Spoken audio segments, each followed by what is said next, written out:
And it's Friday, the end of the week. And we're going to really add something to that sense of weekend by going to Donegal. Good morning to you, Pat. Morning, Jude. How are you? I'm extremely well. It's a nice day, a bit cold, just for the weather forecast first. Uh, What about up uh, in Donegal? no, Jude, it's the rarest thing. When I got up this morning, the sun was splitting the rocks. 10 minutes later, it was snowing. You work out? Uh, but was it warm? I mean, there was sun shining here this morning too, but it was bloody cold when I went outside. It's cold. No, but there's snow lying on the high ground. I can see it. There's a mountain not too far from me, and I can see a wee bit of snow lying on it. But you know what? Now the sun's shining, and the wee bit of snow it was lying is gone. So you tell me. Did you hear me saying that I went out to feed the birds and I noticed the cold? Do you? You got that on the. My wife does the I'm same. in touch with all living things. We've got a squirrel. We've got a fox. There's 2 or 3 cats, stray ones that come here now. There's birds. I mean, it's like a menagerie and a zoo all rolled into one. Well, there you are. You're the St. Francis of Bert. So St. Francis of Assisi. Yes. No, I have to give the wife credit, not me. Okay. Let's go to our first topic for this morning from the papers. Well, it wasn't just in the papers. It was on RTE. It was in every newspaper. Irish Examiner, the Irish Times, everywhere. And of course it was that famous discussion with Claire Byrne live about, was the title Uniting Ireland, was it? Or I think it might have been Uniting Ireland. I'm not 100% sure what the title was now. Sort of banner across the screen. Yeah.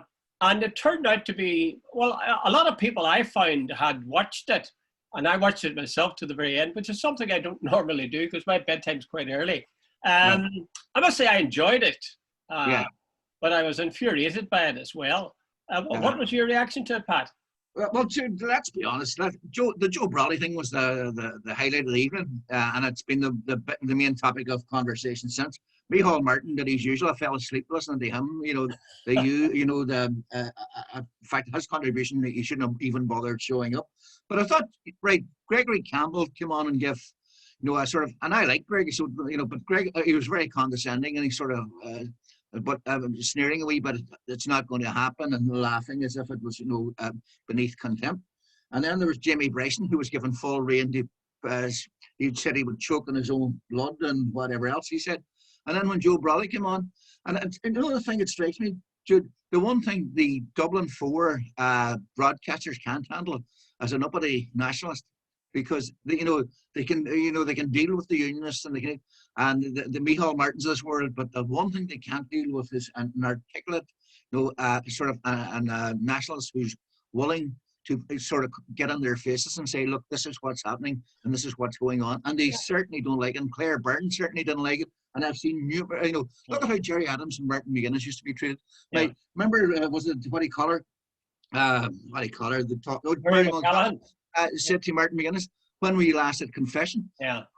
Did you ever ask any other politician in the history of broadcasting in the Republic that question? You could say that Martin McGuinness was unique as a politician in Ireland. However, do you think it was simply to cut him off? I thought myself, I must say my first reaction was that she was concerned that he might say something libelous.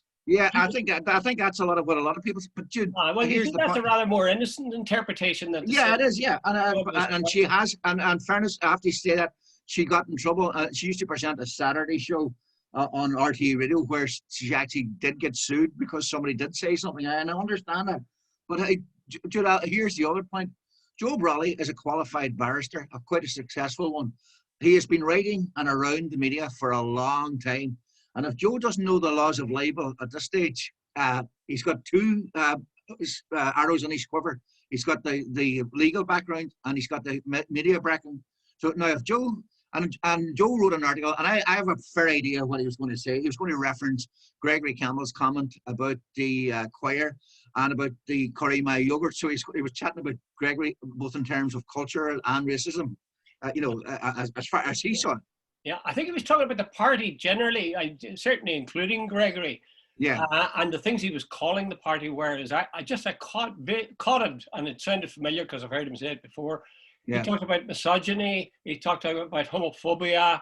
And about attitude towards Irish language and attitude, like Gregory's, the Black Lives Matter thing is a matter of record. Gregory doesn't resile from it. He said he wasn't being racist, but Joe Brolly obviously thought he was. That's exactly the point. I think, because the next day Joe put out several tweets, one of which was, I must apologize completely to the DUP and RTE. And underneath he had photographs, little photographs of Gregory, Sammy Wilson, and one or two other DUP people. And along with it, the quotations of things they said about gay buses and Sammy Wilson and Edwin Poots, I think. So the point he was making, I think, is I am saying something that is verified by the record. Yeah.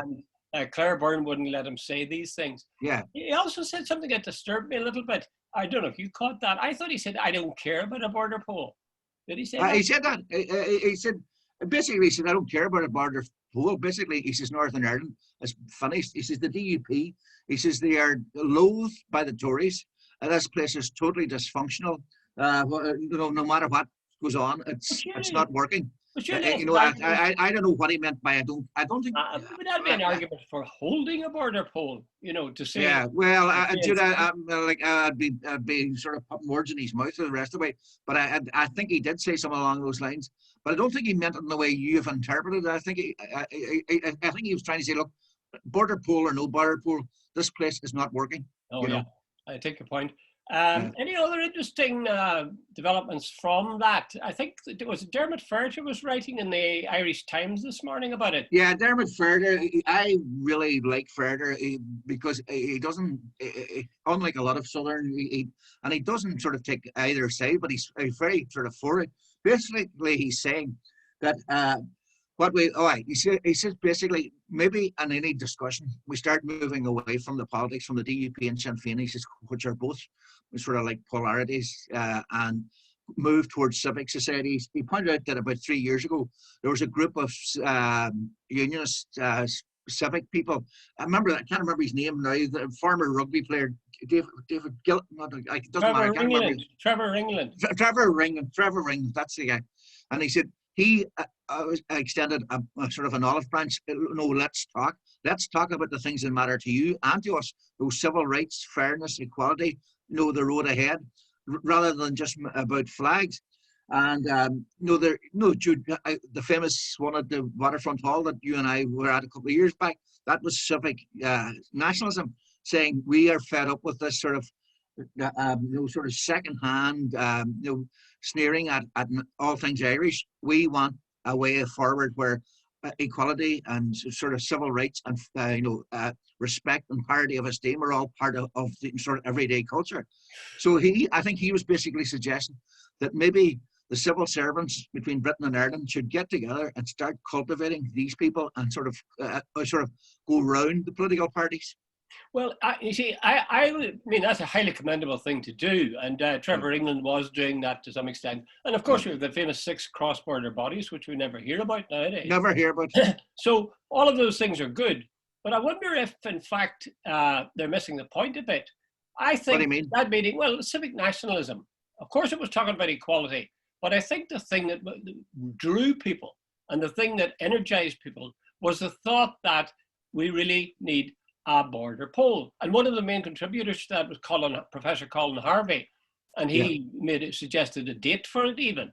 And got a lot of abuse, of course, for daring to do such a thing. He suggested that it should be on the anniversary of the beginning of the civil rights movement. So I think that Waterfront Hall meeting was commendable, but the thing that really struck people was this idea of actually having a poll. Now, likewise with Dermot Ferreter. Dermot Ferreter suggesting all sorts of worthwhile things, and I'd be totally with him on those. But I wouldn't be with him if that was a substitute for preparing for a border poll. They're two. No, he's not. Judy, he's not saying that. Different things. They're parallel, but they're different. But no, but I sounded like a guy from the Vicar. I would know the Vicar Double. No, Jude. Basically, he's saying he says he's looking for a transparent, inclusive debate covering rights, truth, and equality, and he's not. They're not mutually exclusive. Though what he's saying is, you need to get round maybe the polarizing effects of the DUP and Sinn Féin. So if you're really serious about down the road of a border poll, and by the way, he said 5-10 years it should happen. He hasn't resided from it at all. Well, I get very nervous about people who are too emphatic on the need for reconciliation in the north, or even reconciliation between the north and the south, and extending bodies that are joint and look at common problems and so on. I before those, but I also think they're dangerous, because that could actually pave the way to a unionist veto.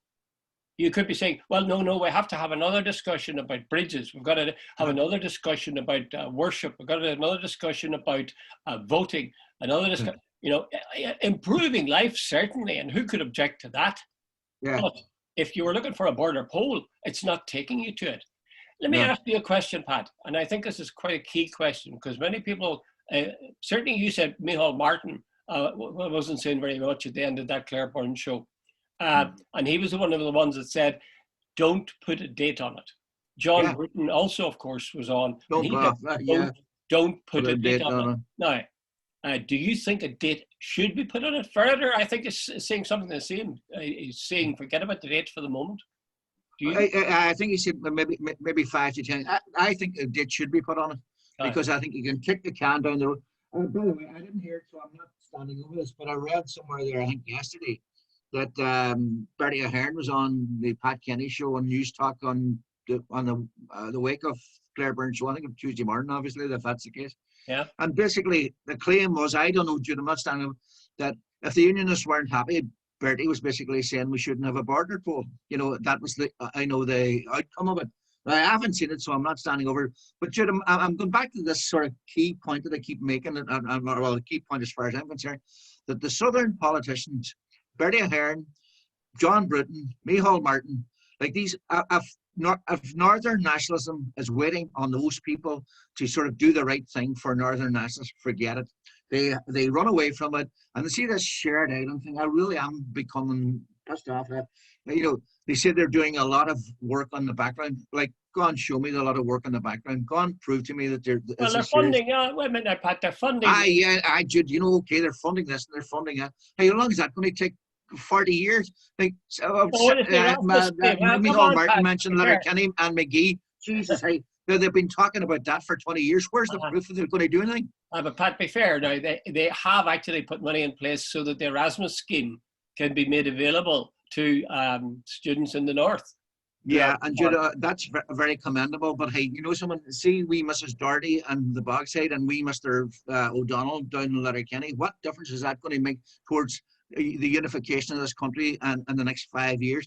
Like these sort of things, that's all this sort of. And by the way, I'm not knocking that. That's grand and so on, so on. But I would like something more concrete and a wee bit of sort of, what would you say, for want of a better term, balls from our politicians. Look and say, wait a minute, the nationalist people in the north have lived for 100 years under unionist rule. It's now time for a real discussion of Irish unity. The demographics have changed, the economics have changed, the industrial output has changed, the exports have changed, everything's changed, and 4 of the 6 counties are already nationalist majority. We need to sit down and discuss it. Instead of this sort of pushing the can down the road with these soft soap, the shared island, and we can't do this and we can't do that. And we can't upset the unions. I have no intention of shooting or killing or getting involved in punching or violence any unionists. But I think it's a legitimate claim for a nationalist to sit down and say, after 100 years, this place is dysfunctional. Joe Brawley said it doesn't work. So let's have a discussion what sort of society we can where it works for all. But I'm coming back to the point about setting a date on it. There's 2 interpretations of that. One is that the prospect of being hanged, as they say, concentrates the mind wonderfully. Yeah. If you set a date on it, unionists will stop, as you say, kicking the can down the road. They'll know there's a date coming up, and they'll become involved in serious discussions and talk and try to get the best deal they can for the people. But there's another view, which is that if you are at the prospect of being hanged in the morning, the first thing you want to do is to go into the deepest bunker you can find and block all communication from it with anybody who might try to hang you. So would it have the reverse effect with unionists? And I think this is things that people like Micheál Martin would argue, that if you set a date you really will harden and harden unionism. You'll create a gulf, fear, suspicion, and it'll be almost impossible to negotiate and further what you want, which is a United Ireland. Right, Jude, I'm going to ignore that and just come back at you because I'm going to use your own argument against it. The other day I read you had 13 things for about what is it, for United Ireland. Right, 13 things in favour. Now, I came back to you and said, go on, give me 15. If I was a unionist, like the status quo is we should just stay as it is. So if unionists want to convince me that to vote for, like, North and South will vote on unity. If I vote against unity, I want 15 reasons from you. They should be able to give me 15 reasons why the union is better than unity. Why the union is better than union. Like, I would love to know what could any unionist, if I ask Gregory Campbell or Arlene Foster, give me 15 reasons as a nationalist why I should stay, the status quo should stay. Now, by the way, do you see any discussion? You know, the unions get to vote too. It's not undemocratic. Like, and the Northern State could people could vote against unity. So, like, it's not sort of ramming somebody down somebody's throat, but the entitlement to have a vote and to have your parity of esteem for your view. That's what I'm on about. Well, I take that point. You know, that unionism should be putting up its reasons why people should stay in the union, but they are at one great advantage, and that is. The reasons for being in the union are all around us, they would say. You have a health service, so people can look at that. You have employment, or you have whatever conditions of life you have. And a lot of people in the North are reasonably comfortable with that. Plus, change is something that people fear. Most people fear change. Now, there may be exceptions to that, but even when you're going after something that's new and maybe exciting and promising, it's nerve-wracking. So the tendency is to stay with the status quo. I said at one point, and I still say it, that the best argument that the South could offer to crack this thing about what will replace our National Health Service is not to outline plans for what the National Health Service in the United Ireland would look like, but in fact to create in the South a National Health Service. And a better one than there is in the North. When people see the thing working, or they see how it's working, that's a stronger argument than any you may make verbally or around the table. So that's where I would tend to let unionists off on that to some extent. Although I would agree with unionists totally. If I was a unionist, that's the first thing I would point to. Yeah. None of them have. Well, I suppose maybe they have, but they certainly haven't come up with a list of reasons why. No. Do you think it was a game changer Monday night? I think it might have been. Jude, it's been a discussion this last 3 or 4 years. I think, Jude, there was sort of Martin McGuinness bringing down Starman. I think was possibly a game changer in a big way. You know, that whole thing about the Leaf grant thing, the ban renewed, both the name being changed from Irish to English. I think it was a combination of a lot of small things. And the total disrespect for and curry my yogurt, you know, I think all those sort of things just, I think, sort of coagulated or congealed, or other word you want to use, and a lot of minds. And you know what's happening now, Jude? The people in the Republic are starting to talk about it. And even already, without any discussion or anything, like 53% already said they're in favour of United Ireland. And there's, what is it, about 28% say they don't know, and whatever it is, the 17%, whatever it is, I don't know what's left in. You know, but you know, even a 53%, and I say the 28% that don't know broke 50-50, you know, you would get well over 60% in favour of United Ireland, and that's without discussion or any sort of. So, Jude, I think it's basically, Jude, what I'm trying to say is, like, this sort of going on and on and on. You know, like, why don't our politicians actually sit down and sort of say, like Joe Brawley sort of said the other night, this place is dysfunctional. It doesn't work politically. It hasn't worked socially. It hasn't worked in any sort of real shape or form for 100 years. So let's see if there's a solution where everybody can be happy. The thing that impressed me was, A, that it happened, because it was an hour and a half long program in more or less prime time, certainly starting in prime time. Yeah. So I thought that was very striking, because there was a time that the mention of border poll was, oh God, you must be an awful red-eyed, mad Republican. The second thing is the number of points of agreement that Mary Lou and Leo Varadkar had. Yeah. They talked in a very civil way, I must say. Yeah. And really, all the contributions are pretty. Yeah, but did you notice he didn't know whether to call her Mary Lou, which was very familiar, and then he called her Deputy. And I think in the same sentence, he started off calling her Mary Lou, and finished was saying Deputy McDonald. So, I think his minders would probably told him, "Don't get personal over there. This Mary Lou thing makes it too cozy. It's like Boris, keep her at a distance. So call her Deputy McDonald." And then he realized he'd forgotten. You know, so taking hands. Jude, you're right. All the big hitters were there as well. The Tisha, the Tanishta, Bruton, what do you call it? Mary Lou. In fairness, it's unusual to get the Tisha and the Claire Byrne show and he had 10 minutes all to himself, and he was the worst contributor of the night. It was the most anodyne contribution of it. You know, today is today, tomorrow's tomorrow.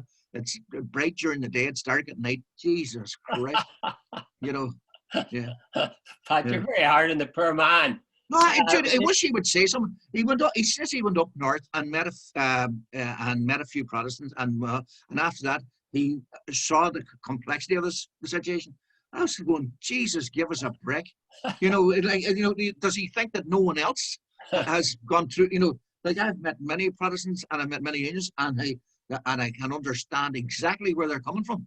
You know, but he seems to think he went back down south and almost became a Dublin 4 Unionist. Well, here, we'll leave it at this now. I'm a great believer in doing something rather than simply talking about it, although most people would say it's hard to believe that. Would you say there's some practical step? What would you see as the next necessary step for people like you or me who believe that there should be a border poll? Jude, I think a date should be set for a border poll, and the Unionists and Nationalists and others put up their case, A, for the status quo, the Union stays, or B, Irish unity. That should be set down to maybe a date.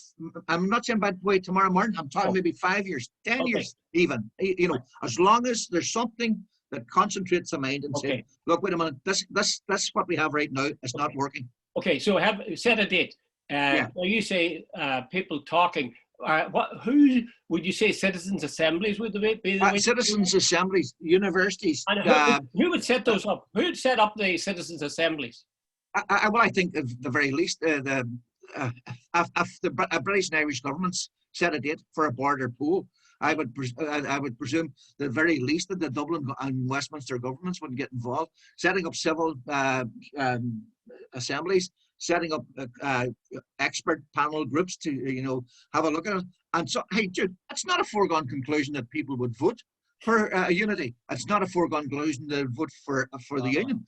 But at least if people sat down and said, right, let's, unlike Brexit, let's have a real analysis, real facts on the table, substantiated policy papers, etc., and then that's it. There's a final wrinkle, and then we'll go on to another topic now, and that is that the calling of the border poll is at the behest of the British Secretary of State. And that's a difficult one because there's no criteria laid down as to when he or she should call it. So it's in their gift. If they call it, they do so because they believe a majority of people want to change the constitution. Yeah. That's a tricky thing. They didn't. That's a very nebulous criteria, isn't it? Well, but it's saying that if the British Secretary of State says, "Well, call a poll," because I believe most people want to have a united Ireland, unionists will see that as total betrayal. Yeah, but I think they've seen that quite a lot as betrayal. But unionism can't keep calling the shots all the time. There's another community there, and it's not a minority community. Though that community has had its rights dragged. I sort of laugh at this, that unionist rights are being rode roughshod over. They have had a state for 100 years where they called all the shots, and where the Nationalists were totally subservient. What they call losing their rights is the fact that the Nationalists are given rights. equality is a losing. Yeah. For the nationalists don't see this as any big gain.